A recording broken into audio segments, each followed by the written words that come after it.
આજે આપણે પાર્ટ 2 સદિશ બીજગણિત એની અંદર સ્વાધ્યાય 10.1 વિશે અભ્યાસ કરીશું। તો આપણે આગળ બધી વ્યાખ્યા જોઈ, સમ ઉદ્ભવ સદિશો અને એ બધી, બરાબર। હવે આપણે એના એક્ઝામ્પલ જોઈએ। તો પહેલો જ એક્ઝામ્પલ છે, ઉત્તરથી પૂર્વ તરફ 30 અંશના ખૂણે 40 કિમીનું સ્થાનાંતર આલેખ દ્વારા દર્શાવો। આપણે અહીં ઉત્તરથી પૂર્વ તરફ 30 અંશના ખૂણે 40 કિમીનું સ્થાનાંતર આલેખ દ્વારા દર્શાવો, આવી રકમ છે। તો જુઓ અહીં આ ઉત્તર, નીચે દક્ષિણ, આ બાજુ પૂર્વ અને આ બાજુ પશ્ચિમ, આ પ્રમાણે આપણે દર્શાવીએ।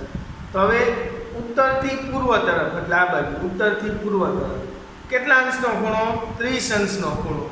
તો 30 અંશના ખૂણે આપણે જો અહીં દર્શાવ્યું, આ 30 અંશનો ખૂણો, કેટલું અંતર? તો 40 કિમીનું। તો આ બિંદુ O થી P સદિશ, આ OP સદિશ છે એ કેટલો? 40 કિમીનું અંતર છે। આ પ્રમાણે દર્શાવાય, બરાબર। શું કર્યું? ઉત્તરથી પૂર્વ તરફ એટલે આ બાજુ આ 30 અંશનો ખૂણો, અને કેટલું અંતર? O થી P નું 40 કિમી અંતર। આ પ્રમાણે સદિશને દર્શાવાય। ત્યાર પછી આપણે એક્ઝામ્પલ નંબર 2, નીચે આપેલ માપને સદિશ અને અદિશમાં વર્ગીકૃત કરો। તો સદિશ અને અદિશમાં વર્ગીકૃત કરવાનું છે, એટલે કે કયું માપ સદિશ છે અને કયું માપ અદિશ છે એ આપણે દર્શાવવાનું। તો આગળ પાર્ટ 1 માં આપણે જોયું હતું, સદિશ એટલે જેને મૂલ્ય અને દિશા બે હોય, અને અદિશ એટલે જેને ફક્ત મૂલ્ય જ હોય। તો પહેલું જ છે, જુઓ નંબર 1, 10 કિગ્રા। 10 કિગ્રા, તો આ કેવું થશે? અદિશ। 10 કિલોગ્રામ મૂલ્ય થયું ફક્ત, એટલે આ માપને શું કહેવાય? અદિશ। પછી બીજું છે 2 મીટર ઉત્તર પશ્ચિમ દિશામાં। તો જો અહીંયા દિશા દર્શાવી, 2 મીટર એટલે મૂલ્ય, અને મૂલ્ય એ કઈ દિશામાં કીધું? ઉત્તર પશ્ચિમ દિશામાં। એટલે કે આગળના એક્ઝામ્પલમાં ઉત્તર પશ્ચિમ એટલે ઉત્તરથી પશ્ચિમ આમ 2 મીટર અંતરે, તો એ સદિશ થયો, એટલે આને શું કહેવાય? સદિશમાં। કારણ કે અહીંયા જો 2 મીટર મૂલ્ય અને ઉત્તર પશ્ચિમ એની દિશા દર્શાવી, એટલે આ શું થશે? સદિશ। પછી નંબર 3, 40 અંશ ફક્ત મૂલ્ય જ છે, એટલે આને શું કહેવાય? અદિશ। પછી 40 વોટ, 40 વોટ તો ફક્ત મૂલ્ય જ થયું, એટલે એને પણ શું કહેવાય? અદિશ। ત્યાર પછી 10⁻⁻19 કુલમ, તો આ મૂલ્ય થયું, તો આને પણ કેવું કહેવામાં આવે? અદિશમાં। ત્યાર પછી 20 મીટર પ્રતિ સેકન્ડ સ્ક્વેર, પ્રવેગનું મૂલ્ય થયું, જો 20 મીટર પ્રતિ સેકન્ડ સ્ક્વેર પ્રવેગનો એકમ છે, તો પ્રવેગ એ કઈ સદિશ રાશિ થાય, એટલે એનું માપ કેવું આવશે? સદિશ। તો આમ આપણે એક્ઝામ્પલ 2 માં ઘણા માપ દર્શાવ્યા હતા, એ સદિશ છે કે અદિશ એ દર્શાવ્યું, બરાબર। ત્યાર પછી એક્ઝામ્પલ 3, તો એક્ઝામ્પલ 3 માં નીચે આપેલ રાશિને અદિશ અને સદિશ રાશિમાં વર્ગીકૃત કરો। કઈ રાશિ સદિશ છે અને કઈ રાશિ અદિશ છે એમાં વર્ગીકૃત કરવાનું છે આપણે। અદિશ રાશિ કઈ અને સદિશ રાશિ કઈ? તો પેલું જ છે સમયગાળો। તો સમયગાળો, સમય મૂલ્ય થયું, બરાબર, એમાં દિશા આવે નહીં, તો આ સમયગાળો કેવી? અદિશ। પછી અંતર એ શું થયું? મૂલ્ય, એટલે અદિશ છે। ત્યાર પછી નંબર 3, બળ। તો બળ કેવી રાશિ થાય? સદિશ, કારણ કે બળ કઈ દિશામાં લાગે છે એના ઉપર આધારિત છે, એટલે દિશા અને મૂલ્ય બે દર્શાવે, બરાબર, એટલે બળને કેવી? સદિશ રાશિ કહેવાય। કઈ દિશામાં બળ લાગ્યું, બરાબર, એ જોવું જોઈએ, એટલે બળ એ સદિશ રાશિ છે। પછી વેગ, તો વેગ આપણે આગળ પાર્ટ 1 માં ઉદાહરણ જોયું, તો વેગ પણ કેવી છે? સદિશ રાશિ, કારણ કે વેગ એટલે શું થાય? તો વેગ એટલે એકમ સમયમાં કરેલું સ્થાનાંતર, કેટલું સ્થાનાંતર થાય, દિશાની જરૂર પડે, બરાબર, એટલે વેગ એ સદિશ રાશિ છે। પછી થયેલ કાર્ય, તો કાર્ય કેટલું થયું? બરાબર, તો એ ફક્ત મૂલ્ય જ થયું, એટલે એ કેવી રાશિ છે? અદિશ રાશિ. તો આમ સમયગાળો અદિશ રાશિ, અંતર અદિશ રાશિ, બળ સદિશ રાશિ, વેગ સદિશ રાશિ, થયેલ કાર્ય અદિશ રાશિ. ત્યાર પછી આપણે એક્ઝામ્પલ 4. તો એક્ઝામ્પલ 4 માં શું કહે? નીચે આપેલ આકૃતિમાં નીચે આપેલ સદિશો ઓળખો. એટલે નીચે અમુક સદિશ આપ્યા છે આકૃતિમાં, તો એ સદિશ કેવા છે એ ઓળખવાના. સમઉદ્ભવ છે, સમાન સદિશ છે કે સમરેખ સદિશ છે. તો જુઓ આકૃતિમાં, જો આ સદિશ છે એની દિશા આમ છે, પછી આ સદિશ બી એની દિશા આમ છે, સદિશ સી એની દિશા આમ છે, જુઓ, અને સદિશ ડી એની દિશા આમ છે. બરાબર. તો પહેલા તો આમાં સમ ઉદ્ભવ સદિશ કયા છે? તો આપણે પાર્ટ 1 માં જોયું કે સમ ઉદ્ભવ એટલે શું? તો જેનું ઉદ્ભવ બિંદુ સમાન હોય એને સમ ઉદ્ભવ કહેવાય. તો સમ ઉદ્ભવ, તો જો આ પોઈન્ટથી આ સદિશ એ આમ જાય છે અને સદિશ ડી આમ જાય છે, તો એ અને ડી બેયનું ઉદ્ભવ બિંદુ સમાન જ છે, અહીંથી ઉદ્ભવ થાય. તો સમ ઉદ્ભવ સદિશ કયો આવશે? સદિશ એ અને સદિશ ડી.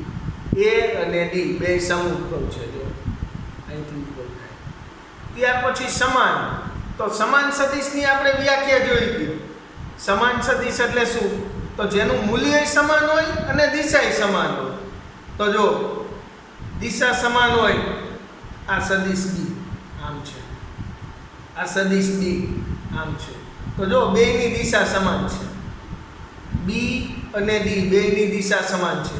બીજું અંતરે હરખું હોય, મૂલ્ય. આ અંતર છે એટલું જ આ અંતર છે, તમને આકૃતિમાં દેખાય છે, આકૃતિમાં સ્પષ્ટ છે. આ સદિશ બી નું મૂલ્ય આટલું, સદિશ ડી નું મૂલ્ય આટલું. બે કેવા છે? સરખા છે. તો બી અને ડી એ સમાન સદિશ થાય, કારણ કે બેની દિશા સમાન અને મૂલ્ય સમાન છે. ત્યાર પછી નંબર 3 શું કહે છે? સમરેખ હોય પરંતુ સમાન નહીં. જો સમરેખ અને સમાન, તો આપણે પાર્ટ 1 માં એ વ્યાખ્યા જોઈ જ છે કે સમાન એટલે મૂલ્ય સમાન અને દિશા સમાન હોય. પણ સમરેખમાં શું હતું? તો સમરેખ એટલે એક જ રેખાના સદિશ, એક જ રેખાના સદિશ જેની દિશા સમાન હોય અથવા વિરુદ્ધ હોય તો ચાલે. તો અહીંયા સમાન ન હોવા જોઈએ, સમરેખ પરંતુ સમાન નહીં. સમાન નહીં એટલે એની દિશા હરખી હોવી જોઈએ નહીં. તો સમરેખ, જો અહીં સદિશ એ આમ છે, સદિશ સી આમ છે, તો જો બેની દિશા સમાન નથી, વિરુદ્ધ છે. સદિશ એ આમ જાય છે, સદિશ સી આમ જાય છે, બેની દિશા વિરુદ્ધ છે. આમ સદિશ એ આમ છે અને સદિશ સી આમ છે, જો સદિશ સી આમ છે. તો સદિશ એ આમ છે અને સદિશ સી આમ છે, તો બેયની દિશા પરસ્પર વિરુદ્ધ છે, પરંતુ બંને એક જ રેખાના સદિશ થાય. જો આ રેખા દોરું, તો રેખાની દિશા આમે જાય ને આમે જાય, તો આ એ અને સી બે એક જ રેખાના સદિશ થયા અને બે સમાંતર છે. તો આમ એ અને સી એ, સદિશ એ અને સદિશ સી એ સમરેખ છે પરંતુ સમાન નથી. સમાન નથી કારણ કે બેની દિશા અલગ છે. બરાબર. તો આમ આપણે એક્ઝામ્પલ 4 માં શું જોયું? સમ ઉદ્ભવ એટલે ઉદ્ભવ સમાન હોય એવો, સદિશ એ અને ડી, જો ઉદ્ભવ બિંદુ સમાન. પછી સમાન સદિશ, તો સમાન સદિશ એટલે મૂલ્ય સમાન હોય અને દિશા સમાન હોય. તો એવા બી અને ડી, સદિશ બી આમ ડી આમ, જો બેની દિશા સમાન થઈ, મૂલ્ય સમાન. પછી ત્રીજું સમરેખ પરંતુ સમાન નહીં. સમરેખ એક જ રેખાના સદિશ એ અને સી, પણ સમાન નથી કારણ કે જો આની દિશા આમ છે અને આની દિશા વિરુદ્ધ દિશા છે. ત્યાર પછી આપણે એક્ઝામ્પલ 5. તો એક્ઝામ્પલ 5 માં શું કહે? નીચે આપેલ વિધાનો સત્ય છે કે અસત્ય છે તે જણાવો. નીચે આપેલા વિધાનો સાચા છે કે ખોટા છે એ આપણે જણાવવાનું છે. તો અહીં જુઓ, નંબર 1, સદિશ એ અને માઇનસ સદિશ એ સમરેખ છે. સમરેખ માટે આપણે શું કીધું? એક જ રેખાના સદિશ હોવા જોઈએ. તો અહીંયા એ અને સદિશ એ બેની દિશા વિરુદ્ધ છે પણ બે એક જ દિશાના થશે એટલે સમરેખ થાય. આ વિધાન સત્ય છે. એટલે કે આવી રીતના જો સદિશ એ આમ હોય, સદિશ એ આમ હોય તો માઇનસ સદિશ એ કઈ રીતના થશે? આમ કહીને એની વિરુદ્ધ દિશા માઇનસ સદિશ એ. બરાબર, બેની દિશા વિરુદ્ધ થઈ પણ બે કેવા એક જ રેખાને સમાંતર રહે. આમ રેખા દોરું, આ રેખા છે કોઈ, તો આ રેખાને સમાંતર દિયા જ નહીં, આમ ને આમ વિરુદ્ધ દિશા હે પણ એક જ રેખાને બે સમાંતર છે માટે સમરેખ થાય. તો માટે જવાબ શું આવશે? સત્ય છે.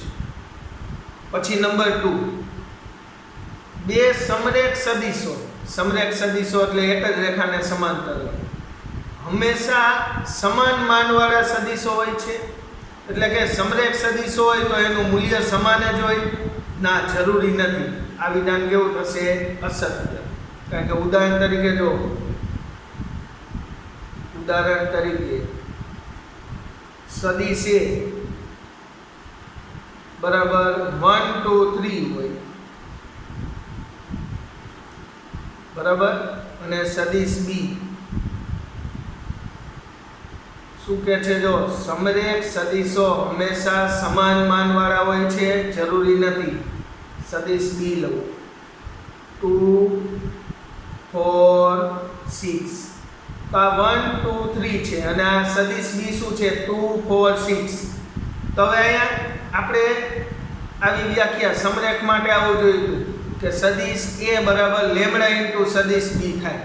એટલે કે આ સદિશ બી માંથી કાંઈ કોમન કાઢો ના બની જાય તો બે સમરેખ થાય. તો અહીં બે કોમન કાઢો, સદિશ બી માંથી બે કોમન કાઢું તો શું વધશે? 1 2 3. સદિશ બી 2 4 6 છે, આમાંથી 2 કોમન કાઢો તો 1 વધે, 2 વધે, 3 વધે. તો માટે સદિશ બી બરાબર શું થયું? જો તો 2 ઇન્ટુ 1 2 3 એટલે કયો? સદિશ એ. આ ઉદાહરણ જોયું તો સદિશ બી બરાબર શું આવ્યું? 2 ઇન્ટુ સદિશ એ. એટલે બી અને એ સમરેખ થયા પરંતુ બેના માન સરખા નથી. જો કારણ કે સદિશ એ 1 2 3 છે અને સદિશ બી 2 4 6 છે તો બેના માન અલગ અલગ આવે તો બે કેવા છે? સમરેખ. તો આમ સમરેખ હોય તો બેનું માન સમાન હોય એવું જરૂરી નથી. તો આ જવાબ શું આવશે? અસત્ય છે. ત્યાર પછી નંબર 3 જુઓ તો નંબર 3 માં શું છે? સમાન માનવાળા બે સદિશો સમરેખ હોય જ છે. મૂલ્ય સમાન હોય તો સમરેખ જ હોય? જરૂરી નથી. બરાબર, ધારો કે સદિશ એ 1 2 3 લઉં અને સદિશ બી લઉં 2 1 3. સદિશ એ શું લીધો મેં? 1 2 3 અને સદિશ બી 2 1 3. તો આ બેના મૂલ્ય મેળવો, એનું મૂલ્ય અને બીનું મૂલ્ય, તો બે સરખા જ આવશે. બરાબર, પણ બે સમરેખ નથી. જો કારણ કે સદિશ એ બરાબર આના જેવું નહીં બને 2 ઇન્ટુ સદિશ એ. બરાબર, તો આ બેની દિશા સમાન નથી અને વિરુદ્ધ નથી. એટલે કે એક જ રેખાને સમાંતર નથી એક બી, એટલે સમરેખ નથી પરંતુ બેનું મૂલ્ય કેવું છે? સરખું. તો આ વિધાન કેવું થશે? અસત્ય. એટલે કે સમાનવાળા બે સદિશો સમરેખ હોય એવું જરૂરી નથી. ત્યાર પછી નંબર 4. તો નંબર 4 શું કહે? સરખા માનવાળા બે સમરેખ સદિશો સમાન હોય છે. સરખા માનવાળા બે સમરેખ સદિશો સમાન હોય છે. આવું કહે છે. સરખા માનવાળા બે સમરેખ સદિશો સમાન હોય છે. માન સમાન હોય તો બે સમરેખ સદિશો હોય તો આ વિધાન કેવું થશે? અસત્ય. કારણ કે માન સમાન હોય તો બે સમરેખ હોય એવું જરૂરી નથી. આમાં જો ખ્યાલ આવી જાય. બરાબર, બે એક જ છે. અસત્ય. આ બે એક જ થાય. સરખા માનવાળા કે સમાનવાળા બે શબ્દ કેવા થાય? સરખા. તો બે વિધાન કહેવાય અસત્ય. ત્યાર પછી આપણે જોઈએ સદિશના સરવાળા માટે ત્રિકોણનો નિયમ. બે સદિશનો સરવાળો તો જો અહીં AB સદિશ છે, આ AB સદિશ, પછી આ BC સદિશ છે, તો બેનો સરવાળો કરું, સદિશ AB વત્તા સદિશ BC, તો AB વત્તા BC, તો A થી B એ જઈએ અને B થી C એ જઈએ કે ડાયરેક્ટ A થી C એ જઈએ, સ્થાનાંતર કેવું થાય સરખું. જો આ બિંદુએથી આ બિંદુએ પહોંચવા માટે કુલ સ્થાનાંતર કેટલું થાય, તો જો A થી B એ જવું અને B થી C એ જવું કે A થી C એ ડાયરેક્ટ જવું, સ્થાનાંતર તો આટલું જ થવાનું, આમથી આમ જાઓ કે આમ સીધા જાઓ, સીધું જ મપાય સ્થાનાંતર. એટલે કે AB વત્તા BC બરાબર શું થાય, AC. AB વત્તા BC બરાબર શું થાય, AC. તો આ ત્રિકોણનો નિયમ થયો. ત્રિકોણમાં જો AB સદિશ વત્તા BC સદિશ લઉં તો એનું મૂલ્ય શું આવે, AC સદિશ આવે. હવે AC સદિશ જો આ બાજુ લઉં તો માઇનસ AC સદિશ થાય, બરાબર સામે શું, શૂન્ય સદિશ. હવે તમે જાણો પરસ્પર વિરુદ્ધ દિશા કરીએ તો CA બરાબર શું થાય, માઇનસ AC. એટલે કે આમ AC લો એને વિરુદ્ધ દિશા CA કરો તો માઇનસ આવે. આપણે આ વિરુદ્ધ સદિશ વિશે આગળ વ્યાખ્યા જોઈ, બરાબર. તો CA બરાબર શું થાય, માઇનસ AC. તો માઇનસ AC ની જગ્યાએ શું લખીએ કે CA સદિશ. તો આ શું આવ્યું, AB વત્તા BC વત્તા CA બરાબર શું થાય, શૂન્ય સદિશ. એટલે કે સ્થાનાંતર શૂન્ય આવી, જો A થી B એ જો, B થી C એ જો અને પછી CA એટલે C થી A આવ, તો હતા ને અને બિંદુએ આવું છું કે નહીં, A થી B, B થી C અને C થી A, ત્યાં આવ્યો એટલે સ્થાનાંતર કેટલું થાય, શૂન્ય સદિશ. આને કેવો નિયમ કહેવામાં આવે છે, ત્રિકોણનો નિયમ, બરાબર. AB વત્તા BC વત્તા CA બરાબર શું થાય, શૂન્ય સદિશ. વિશેષ ખ્યાલ મેળવવો હોય તો જો આને સાપેક્ષનું બિંદુ લઉં, સદિશ A ની સાપેક્ષ X અથવા A લઈએ, A B ની સાપેક્ષ સદિશ B લઉં, અહીંયા ધારો કે સદિશ C લઉં, C નો સ્થાન સદિશ સદિશ C દરેક બિંદુની સાપેક્ષ લીધો તો આમ લઈએ, જો AB વત્તા BC વત્તા CA, આપણે જો આની સાબિતી આપી શું થાય, AB વત્તા BC વત્તા CA, તો AB એટલે તમે જાણો AB સદિશ, AB સદિશ મેળવવો હોય તો આ AB સદિશ આ પ્રારંભિક બિંદુ છે અને આ અંતિમ બિંદુ છે. તો આ અંતર મેળવવા માટે શું કરીએ આપણે, અંતિમ બિંદુ માઇનસ પ્રારંભ બિંદુ, એટલે કે AB એટલે શું આવશે, B માઇનસ A, તો સદિશ B માઇનસ સદિશ A પ્લસ BC સદિશ, BC એટલે C માઇનસ B આવશે, તો સદિશ C માઇનસ સદિશ B પ્લસ CA એટલે A માઇનસ C, સદિશ A માઇનસ સદિશ C. તો જુઓ જવાબ શું આવશે, બરાબર.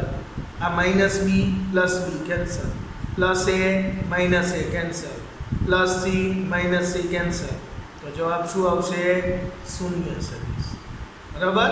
AB વત્તા BC વત્તા CA બરાબર શૂન્ય સદિશ, એટલે કે સ્થાનાંતર શૂન્ય થાય. આ ત્રિકોણનો નિયમ. હવે સદિશના સરવાળા માટે સમાંતર બાજુ ચતુષ્કોણનો નિયમ. સદિશના સરવાળા માટે સમાંતર બાજુ ચતુષ્કોણનો નિયમ જોઈએ આપણે. તો એ શું કહેવા માંગે, જો આ સમાંતર બાજુ ચતુષ્કોણ છે, જો એની બાજુઓ સામેની બાજુ સમાંતર એ OA ને સમાંતર BC છે, OB ને સમાંતર AC છે. તો આ OA સદિશ પ્લસ OB સદિશ, તો આ બેનો પરિણામી સદિશ લઈ, OA એટલે મેં સદિશ A દર્શાવ્યું, OB એટલે સદિશ B દર્શાવ્યું. તો OA વત્તા OB બરાબર શું થાય, OC, આ વિકર્ણ OC આવે. આ OA ને OB એનો પરિણામી સદિશ કયો આવે, OC.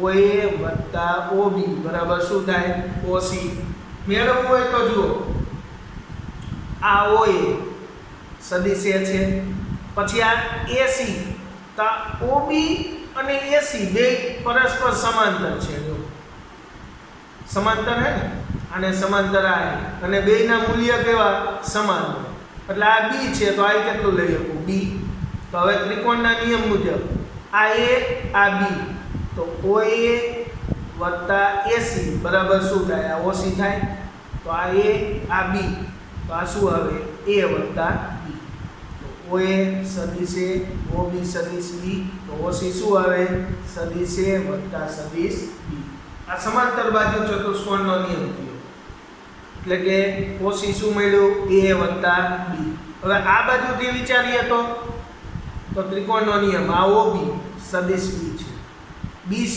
સદિશ A છે તો આ OC શું મળે આ બેનો સરવાળો તો B વત્તા A એટલે કે સદિશ A વત્તા સદિશ B લો કે સદિશ B વત્તા સદિશ A લો બે કેવા આવે સરખા જ આવે તો એ આપણે ગુણધર્મમાં જોશું તો સદિશના સરવાળાના ગુણધર્મ તો કોઈ પણ બે સદિશ A તથા B માટે સદિશ A વત્તા સદિશ B બરાબર શું થાય સદિશ B વત્તા સદિશ A એટલે કે A વત્તા B લો કે B વત્તા A લો મૂલ્ય કેવું આવે સરખું એટલે કે આ ક્રમનો નિયમ થયો ક્રમનો નિયમ સદિશ માટે ક્રમના નિયમનું પાલન થાય ક્રમ બદલાવો A વત્તા B લો B વત્તા A લો કઈ ફરક પડે નહીં આ ક્રમનો નિયમ ત્યાર પછી બીજો કોઈ પણ ત્રણ સદિશ ABC માટે શું થશે A વત્તા B લો આ બેનો સરવાળો કરો અને પછી એનો સદિશ C સાથે સરવાળો કરો કે પછી આ બેનો સરવાળો કરો B વત્તા C લો પછી એનો A સાથે સરવાળો કરો તો સરખો જ થાય આ સદિશ માટે જૂથનો નિયમ થયો આને શું કહેવાય જૂથનો નિયમ બરાબર જૂથ પાડો તો કઈ ફરક પડે નહીં આ બેનો સરવાળો લો પછી આની સરવાળો લો કે પેલા બેનો સરવાળો પછી આના લો તો હરખું જ આવે A વત્તા B વત્તા C લો કે A વત્તા B વત્તા C લો જવાબ કેવો આવશે સરખો હવે આપણે આગળ સદિશના ઘટકો વિશે અભ્યાસ કરીએ એટલે કે સદિશના અદિશ ઘટકો અને સદિશ ઘટકો તો બાજુમાં એક સરસ મજાની આકૃતિ દોરેલી છે ત્રિપરિમાણીય ઉગમ બિંદુઓ પછી આ x અક્ષ છે આ y અક્ષ છે અને z અક્ષ આમાં આવે ત્રિપરિમાણીય આમ તો દોરી ના શકીએ એટલે આમ દોરી છે આ x y અને આ z આ x અક્ષ આ y અક્ષ અને આ z અક્ષ હવે આટલું અંતર હું a લઉં O થી a નું અંતર x લઉં O થી b નું અંતર y લઉં O થી C નું અંતર મેં z લીધું